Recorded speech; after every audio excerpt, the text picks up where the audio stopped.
Welcome students. In this video we are going to discuss a new topic, that is bank concept and its functions. So what is the meaning and definition of a bank? Start करने से पहले I would like to explain you the structure of a bank. कैसे जो bank है वो function करता है.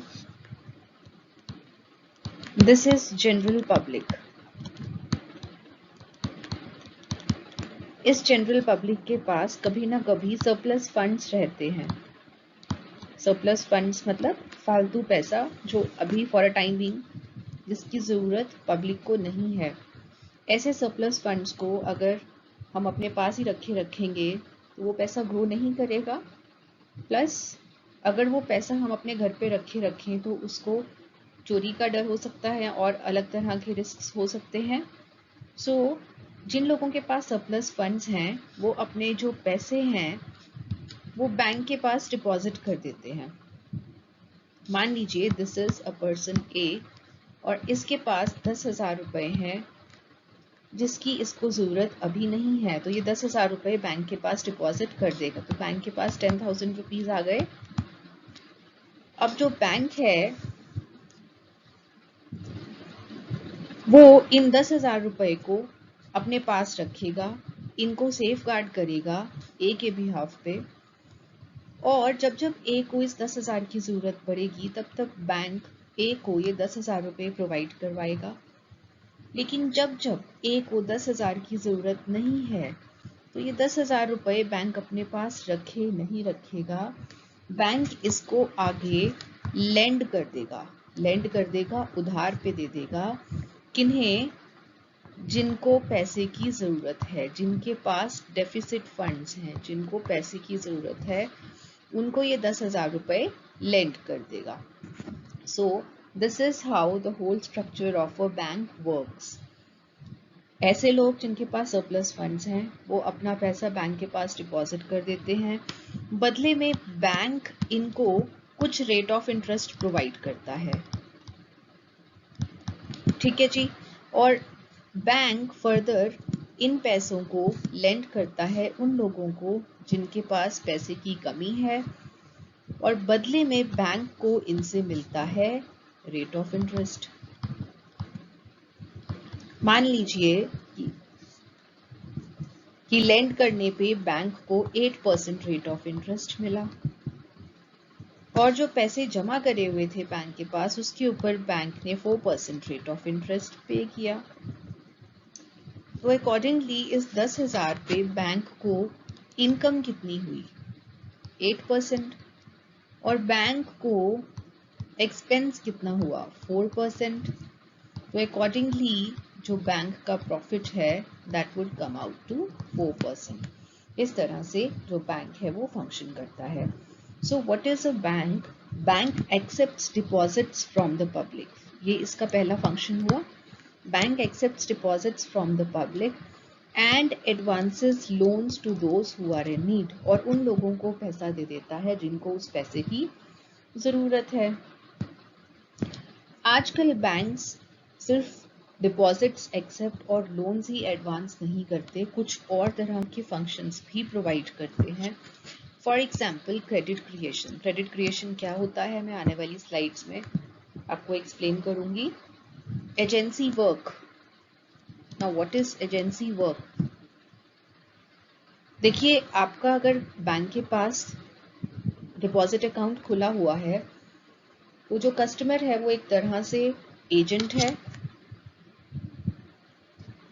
Sorry, the customer is the principal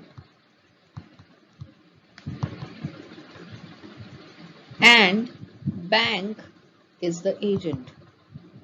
तो अगर कस्टमर बैंक को कहे, इंस्ट्रक्ट करे कि मेरे बिहाफ पे मेरा इलेक्ट्रिसिटी बिल पे कर दो या मेरे बिहाफ पे सिक्योरिटीज बाय कर लो, तो जो बैंक है वो एज एन एजेंट आपके बिहाफ पे आपकी इंस्ट्रक्शंस पे काम कर सकता है. सो ऐसे कुछ एजेंसी वर्क भी बैंक परफॉर्म करने लगा है आजकल. And general services. General services में क्या आता है ये भी हम बाद में डिस्कस करेंगे. सो आजकल बैंक्स ना सिर्फ डिपॉजिट्स एक्सेप्ट करते हैं, ना सिर्फ लोन्स एडवांस करते हैं, बल्कि कुछ और फंक्शंस भी परफॉर्म करते हैं, जैसे कि credit creation, agency work and general utility services. So this is the general meaning of a bank. Now what is the definition of a bank? अगर हम Whitehead के accordingly देखें, what is the definition of a bank? He says a bank is an institution. Bank एक ऐसा institution है जो surplus funds collect करता है पब्लिक से. देखिए, सरप्लस फंड्स कलेक्ट कर लिए पब्लिक से, collect surplus funds from the public, उनकी सुरक्षा करता है, सेफ गार्ड करता है उन्हें, और उनको ट्रू ओनर को, यहाँ पर ट्रू ओनर कौन है 10,000 का? ए. ट्रू ओनर को उनको अवेलेबल करवाता है जब जब ए को उन पैसों की जरूरत रहेगी, और जब जब ए को उन पैसों की जरूरत नहीं है तब तब ऐसे पैसे को वो आगे लेंड कर देगा उनको जिनको इस पैसे की जरूरत है. So this is how the whole structure of the bank functions. Now, what are the characteristics of a bank? Look, first of all, the bank is a commercial establishment. अब commercial establishment इसको क्यों कहा जाता है? क्योंकि ये profit के लिए फंक्शन करता है. It works for profit. It is not a non-profit organization. इसका मेन मकसद क्या है? प्रॉफिट अर्न करना. और ये प्रॉफिट कैसे अर्न करता है? मैंने आपको पिछली स्लाइड में क्या समझाया था कि सरप्लस फंड्स के ऊपर वो interest, rate of interest collect कर रहा है. जो बैंक है रेट ऑफ इंटरेस्ट कलेक्ट कर रहा है 8% लैंडिंग पर, और जो पे कर रहा है rate of interest that is 4% on surplus funds. तो अकॉर्डिंगली उसको जो प्रॉफिट हो रहा है दैट इज 4%. सो वो ये जो रेट ऑफ इंटरेस्ट में जो डिफरेंस है ये क्रिएट करके ये अपने लिए प्रॉफिट बनाता है. So that is why a bank is a commercial establishment, because it works for profit. Another thing is bank accepts deposits. ये हम बेसिक स्ट्रक्चर में डिस्कस कर चुके हैं. डिपॉजिट्स कैसे एक्सेप्ट करता है? अलग अलग डिपॉजिट अकाउंट्स खोलकर, जैसे कि FD account, savings account, RD account. तो इस तरह के डिपॉजिट अकाउंट्स खोलकर वो आपसे डिपॉजिट्स एक्सेप्ट करता है. Repayment of accepted deposits. जो पैसा आपने बैंक में डिपॉजिट करवा दिया उनको आप किसी भी टाइम पे बैंक से वापस मांग सकते हो, और बैंक की ड्यूटी बनती है कि ऐसे आपके डिपॉजिट्स को उनको रीपे करना. So another characteristics of a bank is that it रीपेज the accepted deposits. It acts as a financial intermediary. Now, how does it act as a financial intermediary?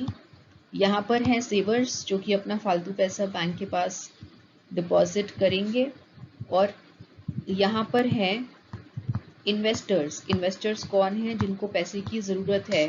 सेवर्स के पास सरप्लस फंड्स हैं और investors के पास deficit funds हैं, इनको पैसे की ज़रूरत है. सो जो बैंक है वो क्या करता है? वो सेवर से फंड्स कलेक्ट करके इन्वेस्टर्स को लेंड कर देता है. That's why its acts as a financial intermediary. Intermediary कौन है? एक बीच का पर्सन जो कि दो लोगों को आपस में कनेक्ट करता है. So this is how a bank acts as a financial intermediary. जो आप डिपॉजिट्स बैंक के साथ डिपॉजिट करते हो उनको आप विड्रॉ कर सकते हो. कैसे? चेक से या फिर ड्राफ्ट से आप विड्रॉ कर सकते हैं. सरप्लस फंड्स को लोन पे देना is another characteristic of a bank, and profit earning is yet another characteristic of a bank. So these are the characteristics of a bank. Now, what are the functions of banks? Here's the complete chart of functions of bank. जब भी आपसे इस topic के ऊपर question पूछा जाएगा सबसे पहले आप ये चार्ट ड्रॉ करेंगे. So there are basically the four broad categories in functions of banks. The A category is primary functions, B category is of secondary functions, social or developmental functions and modern functions. So primary functions जो सबसे ज़रूरी functions हैं किसी भी bank के वो क्या हैं? डिपॉजिट्स एक्सेप्ट करना, लोन्स एडवांस करना एंड क्रिएशन ऑफ क्रेडिट, इन सबको हम एक एक करके डिस्कस करेंगे.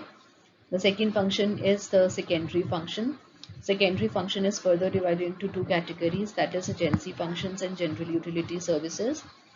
The third category is of social or developmental functions, जहाँ पे जो बैंक है वो एक तरह से डेवलपमेंटल या सोशल एक्टिविटीज़ में इन्वॉल्व हो जाता है, that is social welfare, rural development, employment promotion and improvement in the standard of living.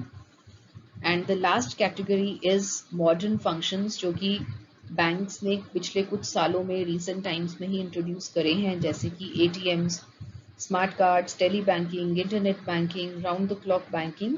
सो एक एक करके इन सब फंक्शंस को हम डिस्कस करेंगे. चलिए जी, अब डिस्कस करते हैं first category of functions of commercial banks, that is primary functions. Primary functions में जैसे कि मैंने आपको बताया कि तीन सब कैटेगरीज हैं, accepting deposits, advancing loans and credit creation. तो इसमें से हम प्राइमरी फंक्शंस की फर्स्ट कैटेगरी डिस्कस करेंगे, दैट इज एक्सेप्टिंग डिपॉजिट्स. अब जो बैंक है वो इन चार तरह की, जो कि आपको स्क्रीन पे दिख रहे हैं, इन चार तरह के अकाउंट्स खोलने की आपको परमिशन देती है, फैसिलिटी देती है. ये चार अकाउंट्स आप एक बैंक के साथ खोल सकते हो. The first account is the fixed और टर्म डिपॉजिट अकाउंट, जिसको आप एफडी अकाउंट भी कहते हो. This account is also known as FD account. अब एफडी अकाउंट में क्या है, मान लीजिए कोई पर्सन ए है और उस पर्सन के पास 50,000 रुपए पड़े हैं. इन 50,000 रुपए की ज़रूरत उसको आने वाले 5 साल तक नहीं पड़ने वाली. उसको लगता है कि ये 50,000 रुपए 5 साल तक उसको नहीं चाहिए. अब ये 50,000 रुपए ये अपने पास घर पे रख के बैठ जाए अगर, तो ये 50,000 रुपए 50,000 ही रहेंगे, ग्रो नहीं करेंगे. उसने क्या सोचा, इन 50,000 को कहीं पे इन्वेस्ट कर दे. तो वो बैंक के पास गया और बैंक में ये 50,000 रुपीज उसने डिपॉजिट कर दिए फॉर 5 years. और जब 5 years के बाद उसको क्या मिलेगा, 50,000 रुपीज? नो, 50,000 प्लस जो भी इन 5 साल का इंटरेस्ट होगा वो उसको मिल जाएगा. तो इस तरह से उसने अपने 50,000 रुपए को ग्रो करवा लिया. दिस इज फिक्स्ड और टर्म डिपॉजिट अकाउंट कि आप फिक्स्ड टाइम पीरियड के लिए, इसमें जो टाइम पीरियड है, जिस टाइम पीरियड के लिए आप निवेश कर रहे हैं वो टाइम पीरियड फिक्स्ड है. इससे पहले 5 years से पहले आप अपनी एफडी को तुड़वा नहीं पाएंगे. इन एक्सेप्शनल केसेस अगर आप इस एफडी को 5 साल से पहले तुड़वाना चाहते भी हैं तो बैंक आपसे पेनल्टी चार्ज करेगा. आप वो पेनल्टी पे करिए और आपको पैसा मिल जाएगा. सो फिक्स्ड डिपॉजिट अकाउंट में जब आपको लगता है कि आपको किसी निश्चित टाइम पीरियड के लिए पैसा नहीं चाहिए, तो उस निश्चित अवधि के लिए आप अपना पैसा बैंक को हैंड ओवर कर देते हैं, बैंक में इन्वेस्ट कर देते हैं. And such an account is known as fixed और term deposit account. The second one is the current और डिमांड डिपॉजिट अकाउंट. अब ये जो करंट अकाउंट है ये बेसिकली बिजनेसमैन खुलवाते हैं. इसके ऊपर बैंक आपको किसी भी तरह का कोई इंटरेस्ट प्रोवाइड नहीं करता. आप इसको जितनी बार मर्जी इसमें से पैसा विड्रॉ करवा सकते हैं. विड्रॉल के ऊपर लिमिट नहीं होती. इसमें आप कितना भी पैसा इसमें डिपॉजिट कर सकते हैं, कितना भी पैसा इसमें से निकाल सकते हैं. विड्रॉल के ऊपर इसमें किसी भी तरह की लिमिट नहीं है. आपका पैसा है, आप किसी भी टाइम पे डिपॉजिट करिए, किसी भी टाइम पे निकलवाइए. लेकिन क्योंकि आपने बैंक को किसी निश्चित अवधि के लिए अपना पैसा नहीं दे रखा, इसीलिए बैंक इस अकाउंट के ऊपर आपको इंटरेस्ट नहीं देता. दिस इज करंट और demand deposit account. Another famous account is the savings account. Savings account में आप निश्चित पीरियड के लिए कोई फिक्स्ड टाइम पीरियड इसमें नहीं है। जैसे कि फिक्स्ड अकाउंट में फिक्स्ड पीरियड टाइम पीरियड था, फिक्स्ड टाइम पीरियड के लिए आप इन्वेस्ट करते थे, लेकिन सेविंग्स अकाउंट में कोई फिक्स्ड टाइम पीरियड नहीं है, लेकिन यहाँ पे बैंक आपको इंटरेस्ट प्रोवाइड करता है, 3 या 4% इंटरेस्ट प्रोवाइड करता है, और यहाँ पे विड्रॉल के ऊपर लिमिट रहती है। मतलब आप अनलिमिटेड विड्रॉल्स नहीं कर सकते। करंट अकाउंट में विड्रॉल के ऊपर लिमिट नहीं थी, जब मर्जी पैसा निकलवा सकते थे, जितनी बार मर्जी निकलवा सकते थे। लेकिन सेविंग्स अकाउंट में बैंक आपकी जो ट्रांजैक्शंस हैं, विड्रॉल की ट्रांजैक्शंस हैं, उसके ऊपर सीमा लगा देता है, रोक लगा देता है कि मान लीजिए साल में आप सिर्फ और सिर्फ 12 बार ही इसमें से पैसा निकलवा सकते हैं, फॉर एग्जाम्पल। ठीक है, सेव जितना मर्जी कीजिए, डिपॉजिट जितना मर्जी कीजिए सेविंग्स अकाउंट में, लेकिन पैसा आप अगर निकलवाएंगे तो उसके ऊपर विड्रॉल की लिमिट है जो कि बैंक पुट इन करता है। This is savings account.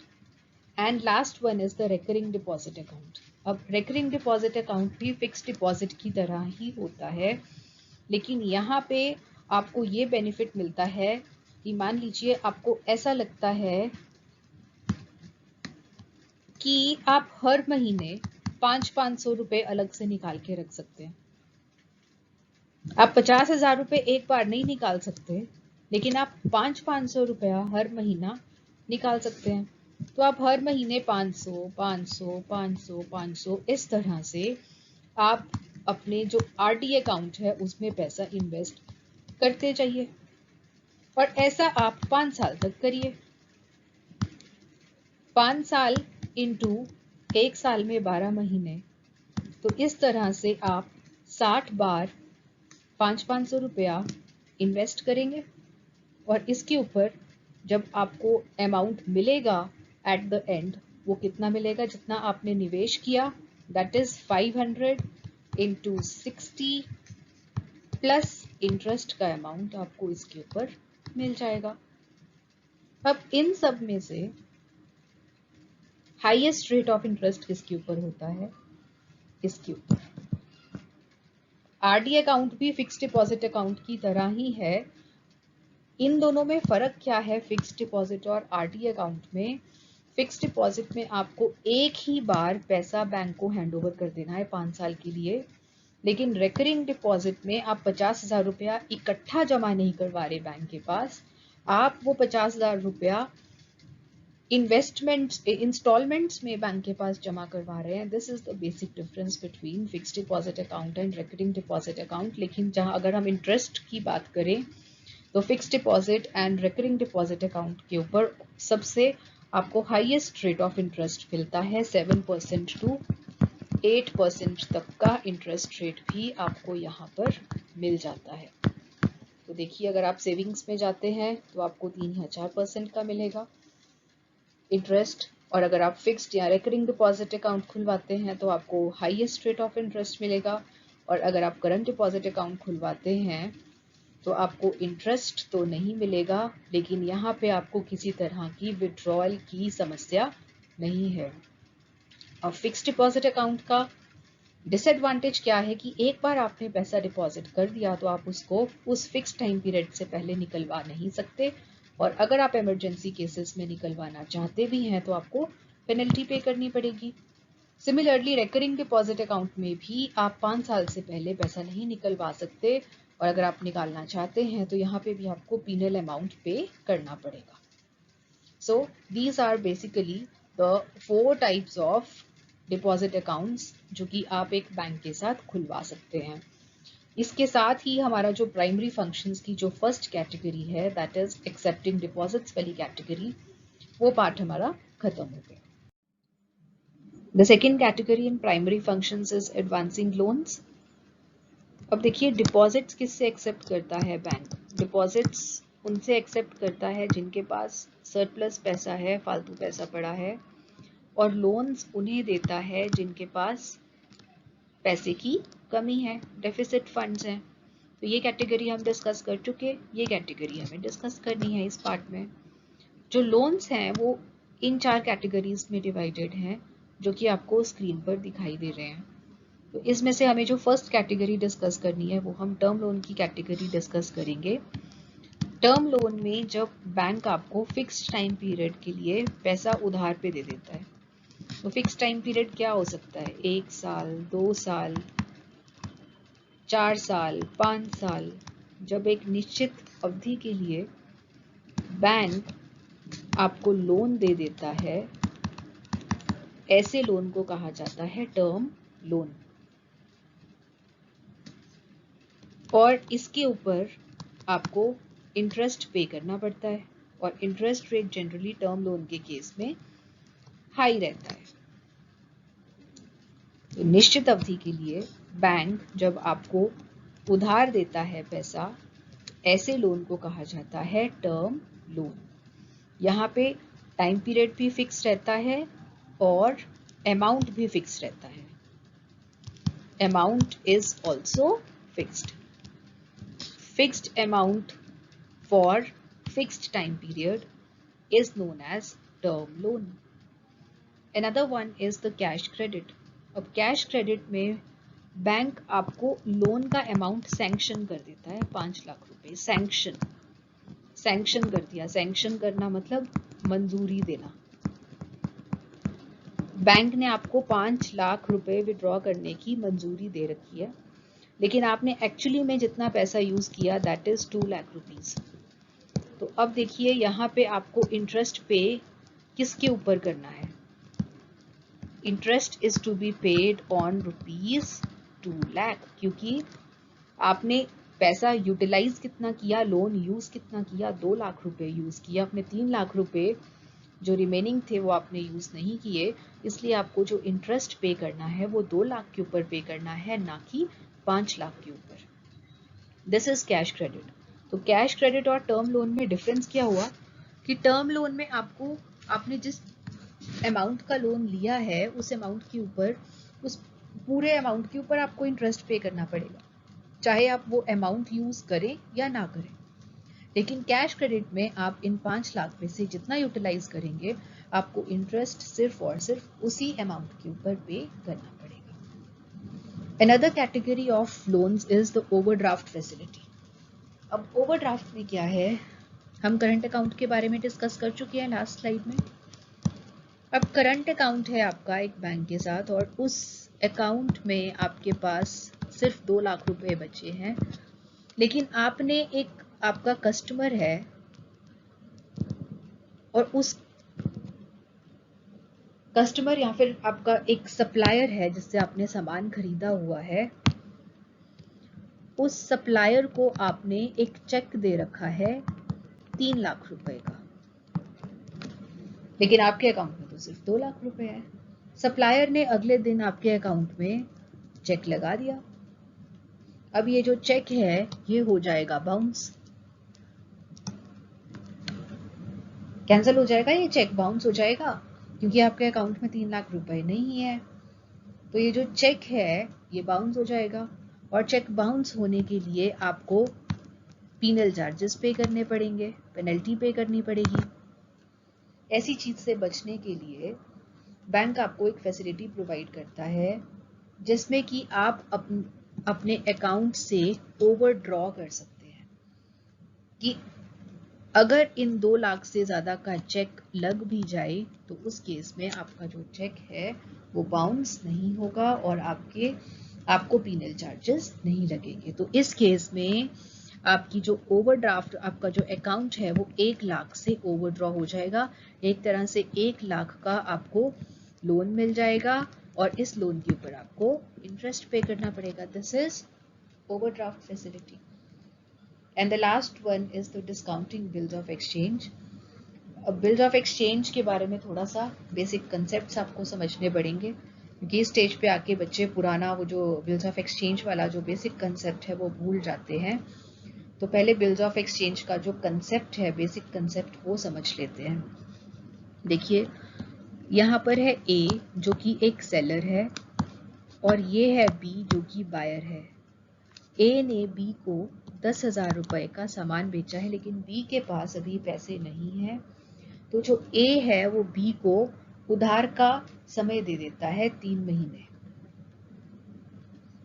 और जो ए है वो एक बिल ड्रॉ कर देता है जिसको कि जो कि ए के लिए बिल रिसीवेबल है और बी के लिए बिल पेएबल है। ए ने बी को एक बिल ड्रॉ करके दे दिया और बी से उसको एक्सेप्ट करवा लिया कि भाई 3 महीने के बाद तू मुझे पेमेंट कर देना। ऐसे बिल को कहा जाता है बिल ऑफ एक्सचेंज, और ये बिल ऑफ एक्सचेंज एक पार्टी के लिए बिल रिसीवेबल है और दूसरे पार्टी के लिए बिल पेएबल है। अब जो बिल ऑफ एक्सचेंज की डेट है वो है 1/7/2019। 1/7/2019 को ए ने बी के ऊपर बिल ड्रॉ किया है, और 3 महीने के लिए अगर किया है तो उस बिल की ड्यू डेट क्या रहेगी, काउंट कीजिए। जुलाई में किया है तो अगस्त सितंबर अक्टूबर, जुलाई अगस्त सितंबर, 3 महीने के बाद इसकी ड्यू डेट फॉल करेगी, दैट इज 30 सितंबर को। अब हुआ क्या कि ए को 31 जुलाई को पैसे की जरूरत आन पड़ी। अब ए क्या करे, क्या इस बिल ऑफ एक्सचेंज की पूजा करे, आरती करे उसकी, क्या करे? इस बिल ऑफ एक्सचेंज को लेकर वो अपने बैंक के पास गया। बैंक को बोला, जी आपके पास तो लोग बहुत पैसा डिपॉजिट करते हैं, तो उस पैसे में से थोड़ी उधार मुझे भी दे दीजिए। तो ए क्या कहता है कि मेरे पास ना एक बिल ऑफ एक्सचेंज है, वो बिल ऑफ एक्सचेंज 10,000 रुपए का है, आप ये 10,000 रुपए का बिल मुझसे ले लीजिए, बदले में मुझे पैसे दे दीजिए, और जब इस बिल की ड्यू डेट आएगी तो आप बी से ये पैसा मांग लीजिए। बैंक कहता है ठीक है, बदले में मुझे क्या मिलेगा? वो कहता है कि आपने जितना 2 महीने का इंटरेस्ट है वो काट लीजिए। तो बैंक का जो डिस्काउंट रेट चल रहा था दैट इज 10%।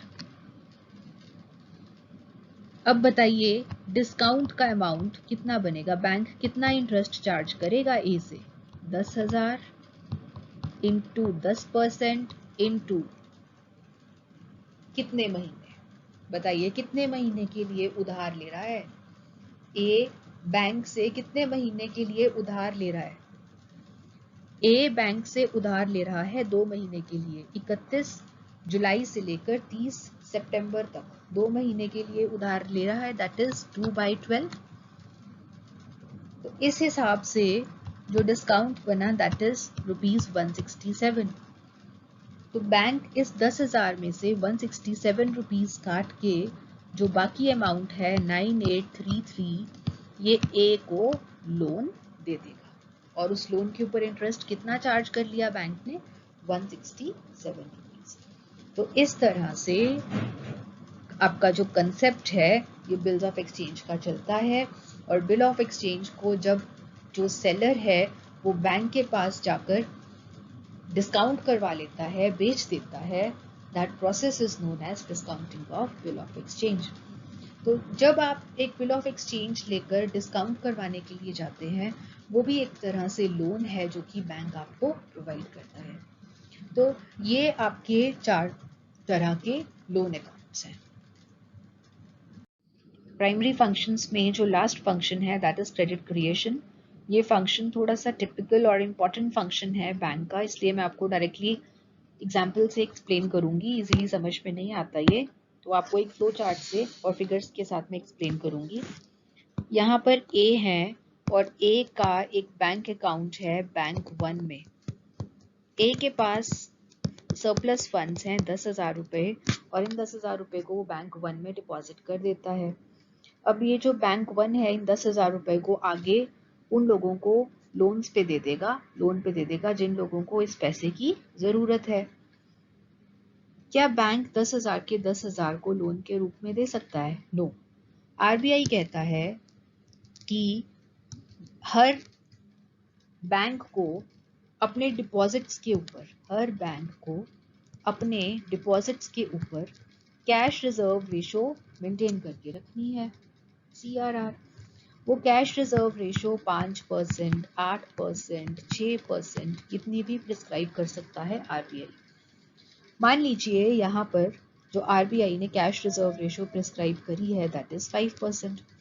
बैंक क्या करेगा, इस 10,000 में से cash reserve that is 10,000 into 5%, 500 रुपए अपने पास रख के जो बाकी अमाउंट है दैट इज ₹9500 ये बी को लोन पे दे देगा। अब बी का जो अकाउंट है वो बैंक 2 के साथ है और बी अपना ये जो पैसा है 9500 रुपीज वो बैंक 2 में डिपॉजिट कर देता है। अब बैंक 2 के पास 9500 रुपीज आ गए।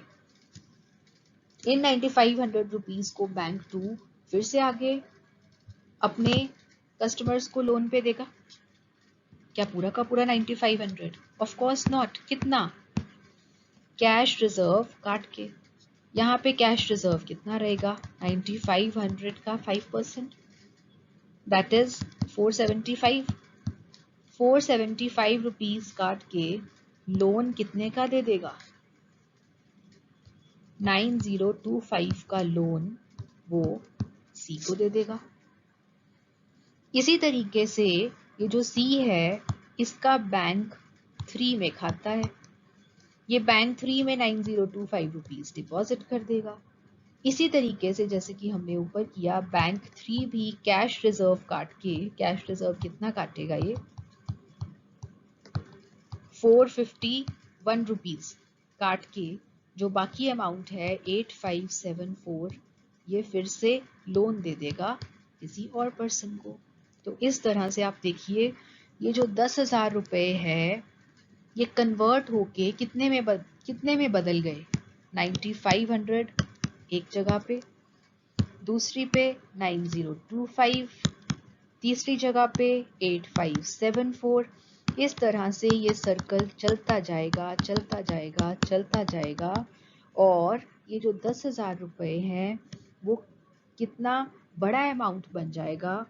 This overall process is known as credit creation. इस तरह से ये जो बैंक्स हैं वो इस 10,000 को किस तरह से यूज करते हैं क्रेडिट क्रिएट करने के लिए। Such a process is known as credit creation. I hope कि आपको ये जो प्राइमरी फंक्शंस का पार्ट है ये समझ में आ गया होगा कि जो प्राइमरी फंक्शंस हैं दे आर सब डिवाइडेड इनटू 3 कैटेगरीज।